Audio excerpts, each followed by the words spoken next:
1월 16일 화요일 새벽 기도에 하나님 앞에 드립니다. 오늘은 미전도 종족 조슈아 프로젝트에 나와 있는 미전도 종족 알제리아에 있는 시디 보딘이라는 그러한 시드 베드인이라고 하는 종족을 위해서 기도하도록 하겠습니다. 지구상에 2만 명이 존재하게 되는데 그들은 복음을 받아들인 적이 거의 없고 기독교와 이어진 것이 0.01%이고 이반젤릭한 그러한 기독교인들은 전무한 그러한 모습입니다. 베두인이기 때문에 유목민이라서 도시에 나와서 일을 하다가 이렇게 기독교와 이어진 사람도 있지만은 복음적인 사람들은 없다라고 하는 것이죠. 그들의 언어가 이렇게 고유한 언어가 있고 당연히 또한 이슬람의 그러한 배경 가운데서 있게 되는 것을 보게 되는데, 근데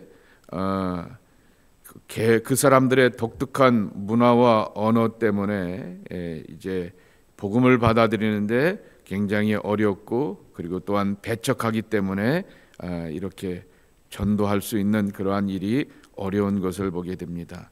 알제리에서 살고 있게 되는데요. 그들을 위해서 성경이 일부는 번역이 되었다라고 말합니다. 여러분, 이 전도하게 되었을 때 중요한 것 가운데 하나가 바로 성경의 번역인 것을 여러분 기억하시면서 그들을 위해서 성경이 온전히 번역되어서 예수님을 소개하고 복음이 증거되기에 부족함이 없도록 알제리에 있는 시드 베두인족들을 위해서 기억하시고 기도해 주시기 바랍니다. 오늘 말씀은 신명기 7장입니다. 1절서부터 11절까지의 말씀. 내 하나님 여호와께서 너를 인도하사 내가 가서 차지할 땅으로 들이시고 내 앞에서 여러 민족 헷 족속과 기르가스 족속과 아모리 족속과 가나안 족속과 브리스 족속과 히위 족속과 여부스 족속 곧 너보다 많고 힘이 센 7 족속을 쫓아내실 때에 내 하나님 여호와께서 그들을 내게 넘겨 내게 치게 하시리니 그때 너는 그들을 진멸할 것이니라. 그들과 어떠한 언약도 하지 말 것이요 그들을 불쌍히 여기지도 말 것이니 또 그들과 혼인하지도 말지니 내 딸을 그들의 아들에게 주지 말 것이요 그들의 딸도 내 며느리로 삼지 말 것은 그가 내 하나님을 네 아들을 유혹하여 그가 여호와를 떠나고 다른 신들을 섬기게 하므로 여호와께서 너희에게 진노하사 갑자기 너희를 멸하실 것임이니라. 오직 너희가 그들에게 행할 것은 이러하니 그들의 제단을 헐며 주상을 깨뜨리며 아세라 목상을 찍으며 조각한 우상들을 불사를 것이니라. 너는 여호와 내 하나님의 성민이라. 내 하나님 여호와께서 지상 만민 중에서 너를 자기 기업의 백성으로 택하셨나니 여호와께서 너를 기뻐하시고 너희를 택하심은 너희가 다른 민족보다 수요가 많기 때문이 아니니라. 너희는 오히려 모든 민족 중에 가장 적으니라. 여호와께서 다만 너희를 사랑하심으로 말미암아 또는 너희의 조상들에게 하신 맹세를 지키려 하심으로 말미암아 자기의 권능의 손으로 너희를 인도하여 내시되 너희를 그 종되었던 집에서 애굽 왕 바로의 손에서 성량하셨나니 그런즉 너희는 알라 오직 네 하나님 여호와는 하나님이시요 신실하신 하나님이시라. 그를 사랑하고 그의 계명을 지키는 자에게는 천대까지 그의 언약을 이행하시며 인애를 베푸시되 그들을 미워하는 자에게는 당장에 부응하여 멸하시나니 여호와는 자기를 미워하는 자에게 지체하지 아니하시고 당장에 그에게 보응하시느니라. 그런즉 너는 오늘 내가 내게 명하는 명령과 규례와 법도를 지켜 행할지니라. 아멘. 신명기 7장의 말씀 가운데서는 우리가 신앙생활하면서 구약 성경에서 가장 논란이 되는 이야기가 하나 나오게 됩니다. 그것은 바로 2절에 나오게 되는 가나안의 7 족속들을 향하여서 진멸하라라고 하는 헤렘의 이슈입니다. 시브리어로 헤렘이라고 하는 그러한 말의 뜻이라고 하는 것이죠. 그래서 여호수아서를 보게 되었을 때 하나님은 도대체 그렇게 잔인하신가라고 하는 것입니다. 그리고 그 잔인한 것에 대한 가이드라인이 오늘 말씀 가운데 분명하게 소개하여 주고 있습니다. 헷 족속, 기르가스 족속, 아모리 족속, 가나안 족속, 브리스 족속, 히위 족속, 여부스 족속, 가나안의 7 족속들을 그렇게 물리치라고만 말씀하신 것이 아니라 2절에 보면은 진멸할 것이며 불쌍히도 여기지 말라 그랬습니다. 거기에 분명히 노약자들, 어린아이들도 있을 것이고 노인들도 있을 것이고 여인들도 있을 것인데 그들을 향하여서 불쌍히 여기지 말라라고 말합니다. 그리고 3절에 보게 되면은 혼인도 하지 말라라고 말하게 됩니다. 언약도 맺지 말라 말하게 되었으니 인과관계로 이렇게 인간관계로 혼인하여서 그런 어떠한 연결도 맺지 말라라고 그렇게 말하게 됩니다. 하나님 이렇게 잔인하십니까? 라고 묻게 되는데요. 조금 전에 말씀드리게 되었던 진멸이라고 하는 말의 뜻을 먼저 살펴보아야 할 것입니다. 진멸한다라고 하는 헤렘의 첫 번째 의미는 금지한다라고 하는 그러한 뜻을 담고 있습니다. 문자적으로 보게 되면은 어떠한 물건이나 물체를 사람이 사용하거나 남용하지 못하도록 제한시키는 것을 말하며 그 결정권을 하나님에게 넘겨주는 것이 바로 진멸, 헤렘의 첫 번째 뜻이다라고 하는 것입니다. 이 물건이 있게 되는데 맨날 사람을 보아도 가끔 가다 보면 제가 기분 나쁠 때가 있습니다. 교우들 가운데 보게 되면은 조심들 해야 될 텐데요. 안녕히들 가세요. 네 목사님 이러면서 휴대폰만 보면서 아이 컨택을 못하는 그러한 사람도 있습니다. 애들이 그러면 애들한테는 싫은 소리를 하게 되지만은 어른이 그러게 되면은 참 답답할 때가 있는 것을 보게 됩니다. 그러니까 이것에 초점을 맞추게 되어서 이게 뭐 그렇다고 해서 중요한 것 아니에요. 그냥 문자 보는 것이고 그냥 뉴스 보는 것이고 SNS에 나와 있는 거 그런 거 보는 것이지 되게 그렇게 하는 사람들 가운데 또 다른 뭐 중요한 일 보다가 죄송합니다라고 하는 것이 아니라 그런 사람들이 있는 것을 보게 됩니다.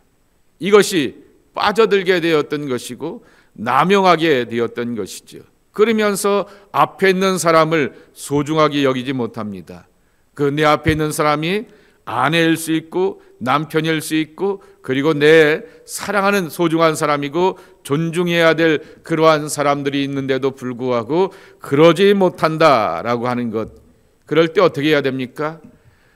아이들 같은 경우에는 잠시 이렇게 디텐션을 줘야 되는 것이죠.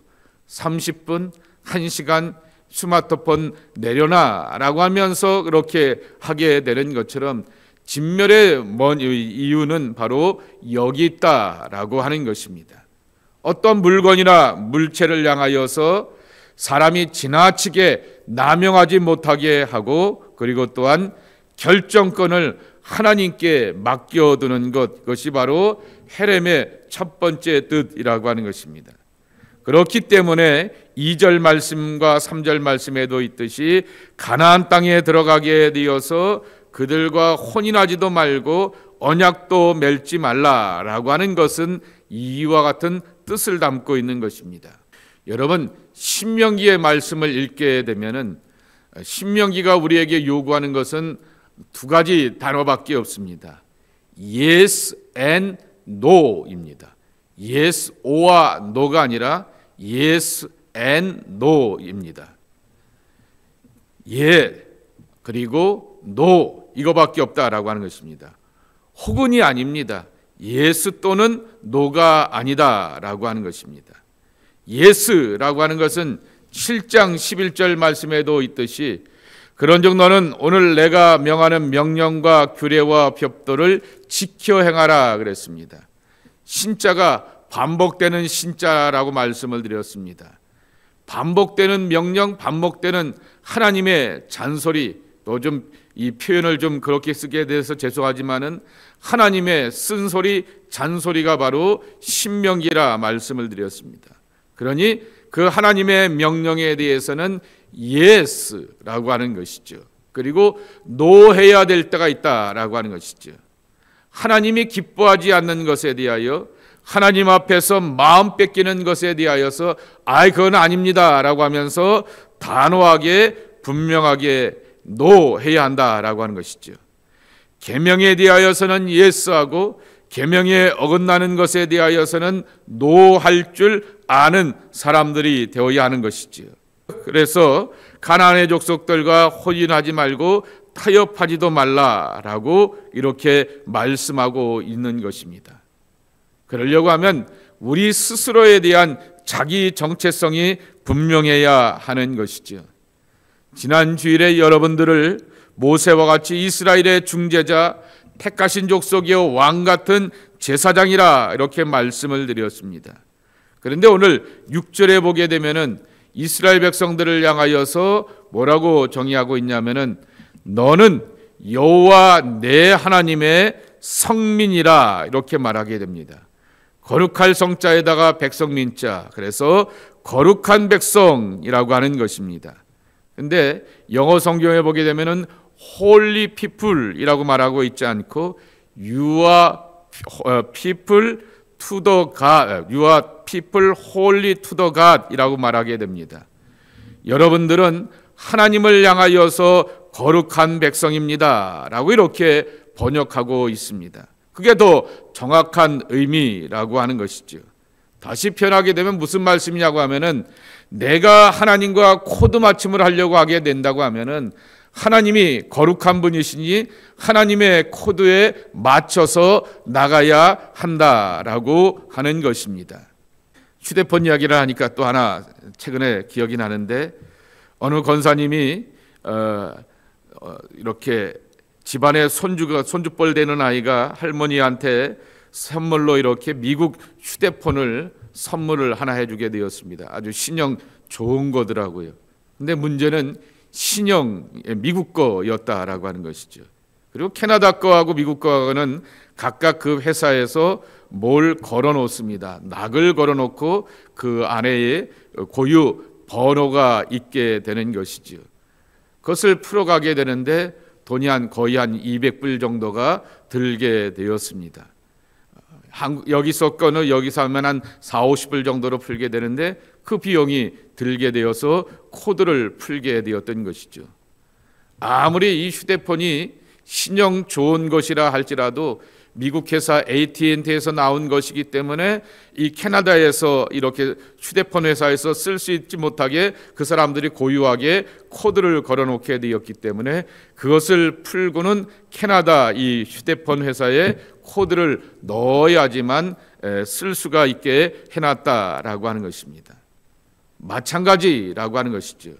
좋은 것이 중요한 것이 아니라 서로 코드가 맞아야지 유용하게 쓸 수가 있는 것이죠. 그 권사님에 비하여서 이 휴대폰은 시간도 오래되게 되었고 싸구려가 되게 되지만은 그러나 이거는 캐나다에서 마음껏 쓸 수가 있습니다. 코드가 맞기 때문이다라고 하는 것이죠. 하나님과 우리와의 사이도 마찬가지라고 하는 것입니다.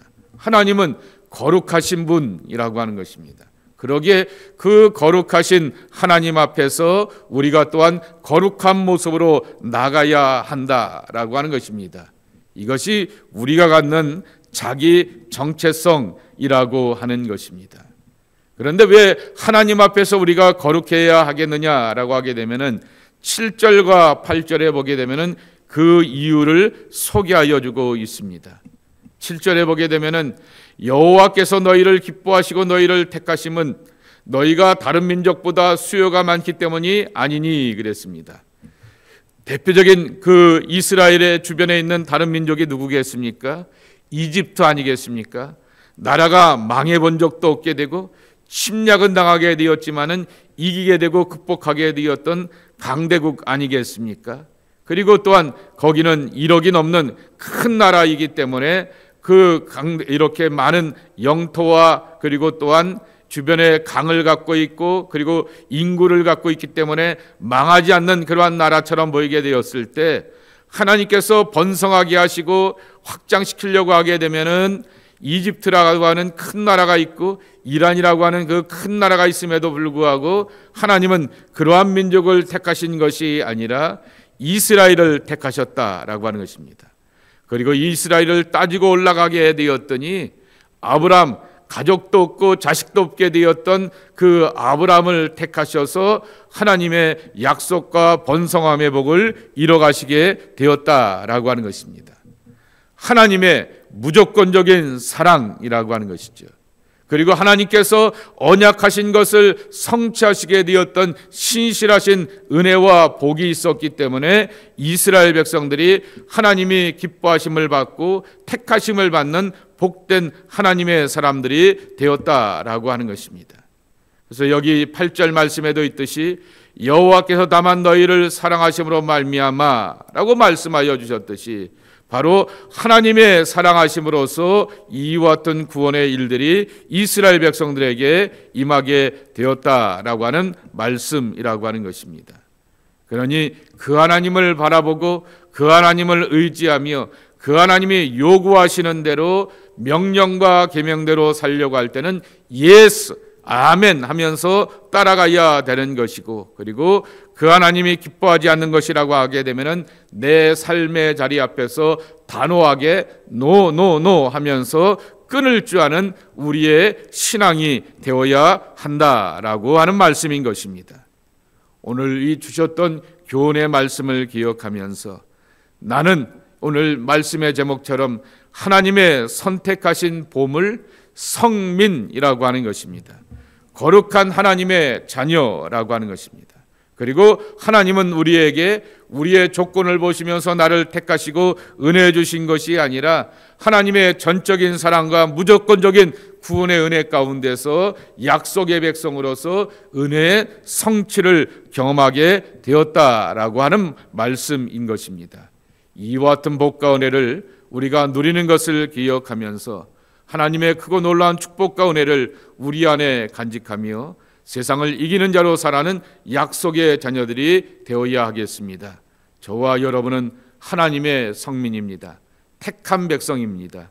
세상의 고장한 문제와 고민 앞에서 굴하지 아니하고 이 말씀과 이 비전을 붙들고 세상을 이기는 자로 살아가는 언약의 백성들 되기를 주님의 이름으로 간절히 축복합니다.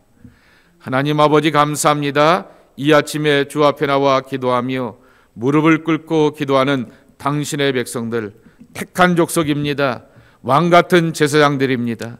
거룩한 성민입니다. 하나님이 거룩하시기 때문에 하나님 앞에 나와서 늘 거룩함으로 살아가려고 하는 약속의 자녀들입니다. 하나님이 이스라엘 백성들을 볼 때 그들이 갖고 있는 삶의 조건이나 민족의 탁월함과 우월함을 가지고서 택한 것이 아니라 그저 전적인 하나님의 일방적인 선택이었고 약속하신 것을 성취하시는 언약의 응답이라고 하는 사실을 기억하면서 나를 돌아보고 나의 삶을 확인하게 됩니다.